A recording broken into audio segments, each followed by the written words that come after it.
writing systems. Today we'll discuss different writing systems. But first, let's clarify a few terms. Here's a term that we need to understand: grapheme. Grapheme is the smallest unit, piece, or symbol of writing that has meaning or is significant. Any jot, any tittle, any scribble that has significance or meaning, that is a grapheme. I'm sure you're familiar with the dots in Baybayin. You understand that they have significance. They stand for something. So even as small as a dot, as long as it is meaning, that is a grapheme. Then we also have the concept of a script. A script is a set of symbols, letters, or characters that represent linguistic units. So characters, letters, all these are symbols that represent linguistic units, and the set that contains them is called a script. And of course, there are symbols that are not part of a script, and there are symbols that are part of a script. So those symbols that are significant in a particular language, they are what we call a script. And then we also have the term orthography, which broadly speaking refers to rules for writing, particularly relating symbols to sound or meaning. In simple terms, this is what we call spelling, rules of spelling. But it's not just spelling, it's about the arrangement of words. Should we read from right to left, from left to right, all that. It is covered by orthography. And so with that, we'll jump now to types of writing systems, and here they are: Syllabary, Abjad, Alphabet, Abugida, Logography, and Alphabetic Syllabary. By the way, class, we will also watch 2 videos today that will further clarify the concept of logography. So, a syllabary is a writing system in which syllables are represented. Examples of these are Japanese hiragana and Cherokee. Okay, again, in this kind of writing system, it's the syllables that are represented, and the symbols stand for syllables. Again, the symbols stand for syllables. Okay. An example is Japanese hiragana.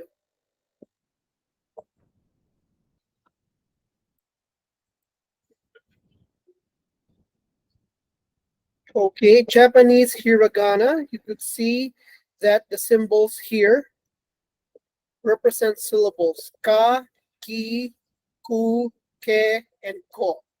Very simple. That's Japanese hiragana. I wonder if there are any of you who could write or are familiar with Japanese hiragana. Maybe you can raise your hand.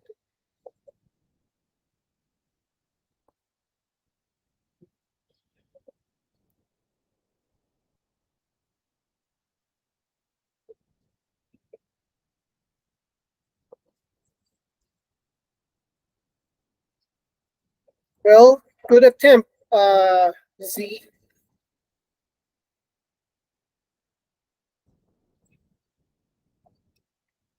Oh, I understand Irish. If you cannot stay for long, it's okay. So in Japanese hiragana, you have syllables represented by symbols. Another example is Cherokee, the script of Cherokee. This Cherokee script was created by a guy named Sequoia. Sequoia is a member of the Cherokee tribe. At first, Sequoia thought he'd like to create a symbol for every word. But then he realized that there's just way too many words to be represented. He also recognized that many of the words in Cherokee, all have similar syllables. So he decided it would be much more optimum if he just represented syllables. And with that, he came up with the Cherokee script, which is an example of a syllabary. By the way, later versions of the script of Cherokee, it's believed that maybe some of those symbols were adjusted. The Cherokee script was adjusted to accommodate what's the characters that are already existing in the printing press. Okay, so symbols that look like the ones they already have in the printing press, they were modified to use the syllable, the symbols, the characters that were already in the printing press. Now, because of this script class, the Cherokee Nation's literacy rate become much higher than that of European settlers. Imagine that, the Native American population having a higher literacy rate than the dominant white people in that area. Also, Sequoia's work may have influenced the work of a guy named Bumala Duwale Bukele, who created a syllabary for the Vai people group in Africa. Bumala Duwale Bukele, a member of the Vai people group in Africa, was exposed to the alphabet of Western people, and he was also aware of the Abjad used in Muslim regions in Africa, but he decided to use a syllabary instead of using an alphabet or an abjad. So it's possible that Mr. Bukele heard of Sequoia's work, and Sequoia's work may have influenced his Mr. Bukele's work. Okay. Now, maybe the syllabary is actually most applicable to Mora languages. Mora languages are languages whose syllables are mainly composed of consonant and vowel syllables. So the syllables in a Mora language are composed of consonant and vowel. There's no CCV, just CV. There might be some CVC, consonant, vowel, consonant, but that would be a small number of words. And examples of Mora languages are Japanese, Chinese, and Korean.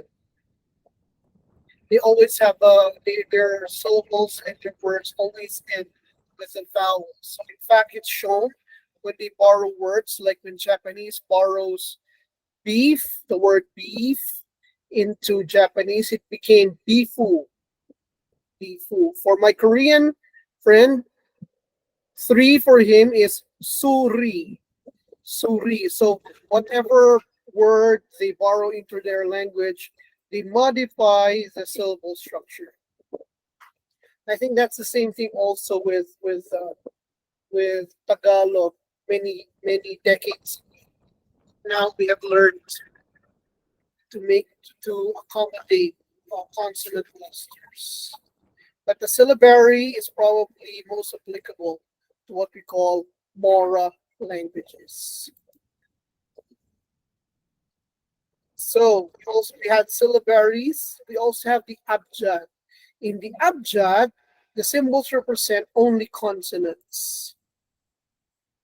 This is useful if vowels are not very prominent in a particular language. This is also useful if there are dialects of a language that vary in vowels. For example, some would say ko, some would say ku. Okay, or some would say ku. Okay, so if the vowels are very few, or there are dialects that vary in vowels, maybe it would be best to use an abjad, a writing system where you have only consonants. One example of an abjad is Hebrew. In Hebrew, only the consonants are written. Here's an example of the letters of modern Hebrew. And Hebrew reads from right to left. So you have on the right Aleph, Bet, Gimel. It's like Alpha, Beta, Gamma. Okay, so that's Hebrew. And then another example of an abjad is Arabic. Arabic is also an abjad. You have the consonants representing the sounds in a word. Okay. Now, even though Baybayin, our own script, has three vowel symbols, Baybayin was originally an abjad because Tagalog and even other Philippine languages had few vowels. So we had only three significant vowel sounds. The difference between E and E are not so significant. The difference between O and U are not very significant.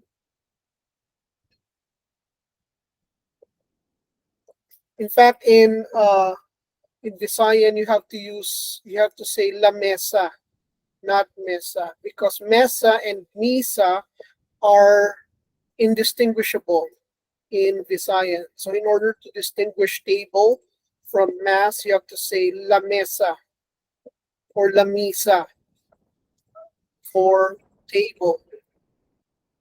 Okay, now in Tagalog, the U and the O are not so distinguishable. Like you have the word totoo and totoo.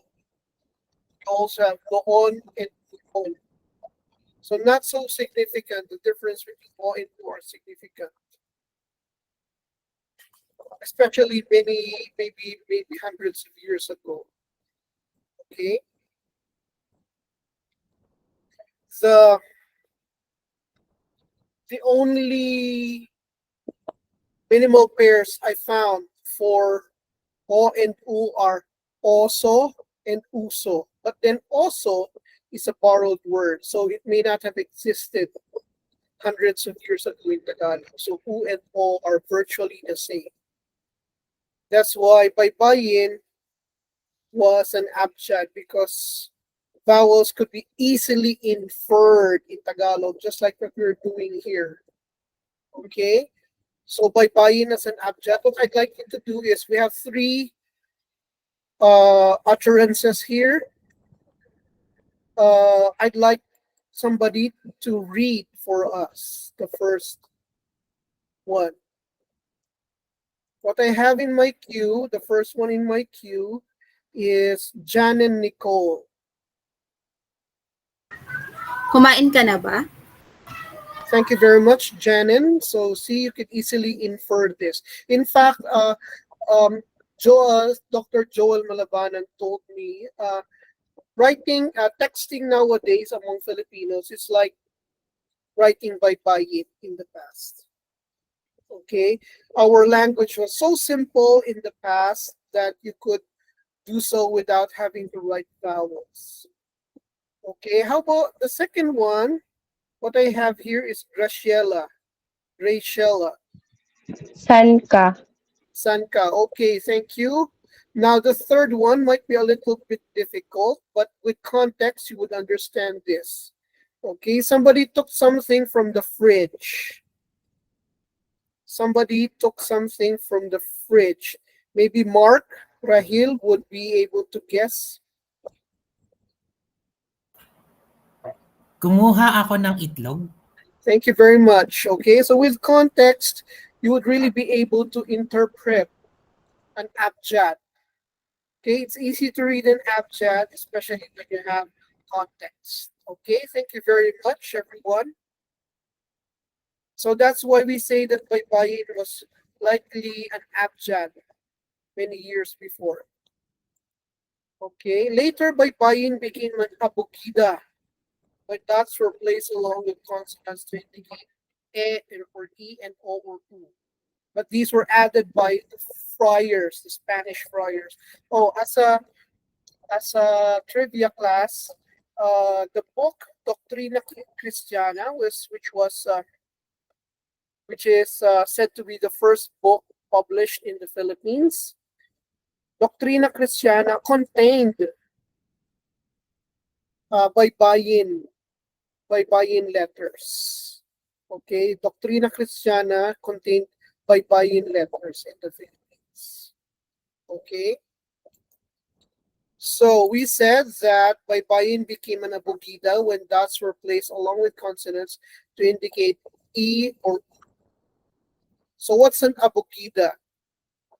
Like it's Abugida is like a syllabary, but unlike in a syllabary, the consonant and the vowel could be distinguished because there is a separate symbol for a consonant with a small diacritic for a vowel. So that's the difference between an Abugida and a syllabary. In a syllabary,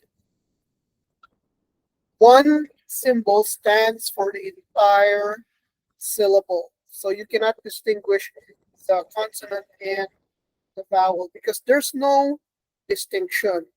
The symbol stands for the entire syllable. That's in syllabary. But in an abugida, there's the main letter, usually the consonant is the main symbol, and then a diacritic or a small scribble indicates the vowel. Okay, so in modified by baybayin, we now have dots and a cross. By the way, modified by baybayin was produced by friars. Friars decided that it would help them a lot to know if there are additional symbols in the letter. So the dots above and below and the cross below, these were all added by the Spanish missionaries in the Philippines. So if there's no dot, there's no cross, then the one we have here on the left, it's pronounced as ka. If there's a dot above, then it's a ke or it's a ki. If there's a dot below, then it's a ko or ku. And the Spanish friars decided they will put a cross underneath the symbol if the consonant is to be used alone, like if it's at the end of a syllable. So baybayin became an abugida, okay, when the Spaniards came. And that added to as an aid to reading. But our ancestors were so into reading and writing at that time, giving each other short scribbles on leaves that they were so good at reading by baybayin without the vowels. It was only the friars who had difficulty in doing so. And another example is the Masoretic text of Hebrew. You know, Hebrew evolved over time, from the time of Moses to the time of the Masoretes. If you pay attention to the last part of this infographic, you would see here's an indication of what is called voweled Hebrew. There are dots and dashes, okay, underneath the symbols. All these are symbols of vowels. Okay, so Masoretic Hebrew is an example of an Abugida. Then we have an alphabet. In alphabet, the alphabet represents both consonants and vowels class. Alphabets represent both consonants and vowels, and the name may have come from alpha and beta, which are the first two words, two syllables, first two symbols of Greek. Now the Greeks probably took the Abjad of the Arabs and added vowels because vowels are more prominent in Greek. Okay, vowels are very prominent in Greek, and They're actually so much more prominent in English than in Tagalog, even Visayan. In English, we have 16 vowel sounds compared to just 3 to 5 in Tagalog and Visayan. So the alphabet represents both consonants and vowels. So we're familiar with the Latin alphabet. Let me share with you the Cyrillic alphabet. The Cyrillic alphabet is an alphabet borrowed from Greek and added with additional symbols in order to represent Slavic sounds that are not found in Greek or Latin. So Slavic people, Slavic speaking people are the Russians, maybe the Macedonians, maybe and the Serbians, and they had sounds which are not in Greek, so they took the Greek alphabet and added their own symbols, and here they are. So they took the concept of alphabet from Greeks but added their own symbols. By the way, it's probably the Cyrillic alphabet is probably named after Saint Cyril, who was a guy, by the way. So here's a comparison of alphabet, syllabary, and Abugida. The alphabet is represented by Latin here, and here our example for syllabary is Japanese hiragana, and our example for Abugida is Tamil. Okay, notice in the alphabet you have two separate symbols, one for the consonant, the other one for the vowel. In the syllabary, it's one symbol representing the entire syllable. And in Abugida, there's a prominent character and there's additional character. The one in black is the consonant, the more highlighted character, and there's an additional character, the one that's in red. Okay, for a while, class.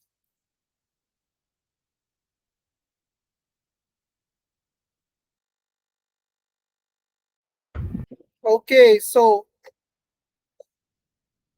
here we have the alphabet, the syllabary, and the Abugida. Latin, Japanese, and Tamil.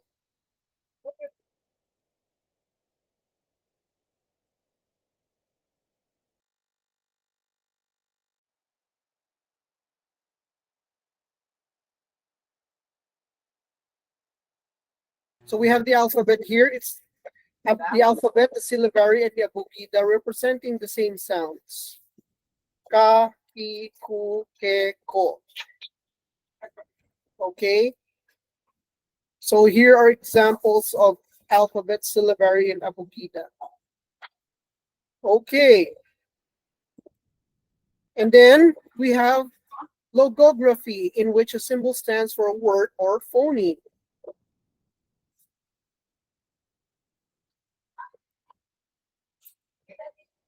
Okay, in logography, a symbol stands for a word or phoneme. And a good example is Egyptian hieroglyphic. So now Egyptian hieroglyphics, I'm sure you're familiar. You know that there are ancient hieroglyphics and they changed over the years. So over thousands of years. Egyptian hieroglyphics evolved from a pictograph to a picture serving as a sound. Now, to provide a clue to interpreting the main symbol, an additional symbol provides a clue if the picture is to be interpreted as a word, and which word, or a sound, and which sound. Now, this new system makes use of the concept of a rebus. A rebus is a combination of symbols to indicate a word or expression. For example, we have the symbol for sand together with symbol for which. That's a rebus that would stand for sandwich.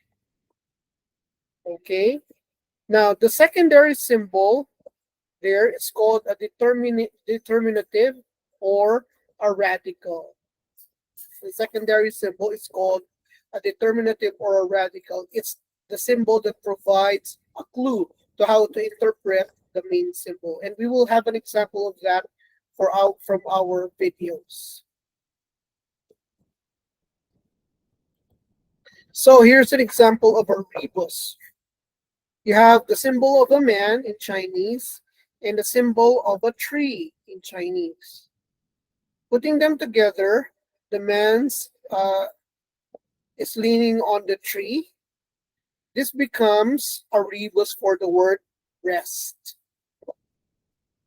Now, my teacher in UP told me that if you have the symbol for a mother in Chinese and you put a roof, the symbol for a roof on top of that mother, you come up with the symbol for peace. So a mother under a roof is a rebus for peace in Chinese. I don't know why. Okay?